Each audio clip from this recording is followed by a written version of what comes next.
BJP নেতার বাড়িতে বোমা হামলার অভিযোগে উত্তপ্ত আমডাঙ্গা। বেড়াবেড়ি গ্রাম পঞ্চায়েতের হরপাড়া গ্রামে বিজেপি নেতা আবু হেনার বাড়ি লক্ষ্য করে দুষ্কৃতীরা বোমা ছোড়ে বলে অভিযোগ। ভেঙে যায় জানলার কাঁচ। রাতেই ঘটনাস্থলে যায় আমডাঙ্গা থানার পুলিশ। ভোটের আগে ব্যারাকপুর কেন্দ্রে ভয় দেখাতেই এই হামলা বলে দাবি করেছেন বিজেপি প্রার্থী অর্জুন সিং।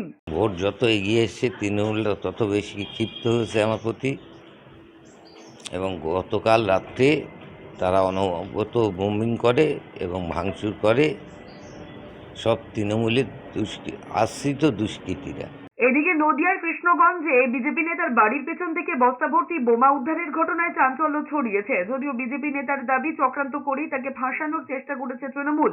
ভারত বাংলাদেশ সীমান্ত লাগোয়া গ্রাম নলুপুরে বিজেপি নেতার বাড়ির পেছনে বস্তার মধ্যে 8 থেকে 10টি বোমা পড়েছিল। স্থানীয়রাই দেখতে পেয়ে পুলিশে খবর দেয়।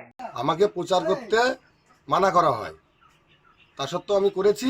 আমাকে ফাঁসানো এবং ভয় দেখানোর জন্য এই চক্রান্ত করছে বিরোধী দল টিএমসি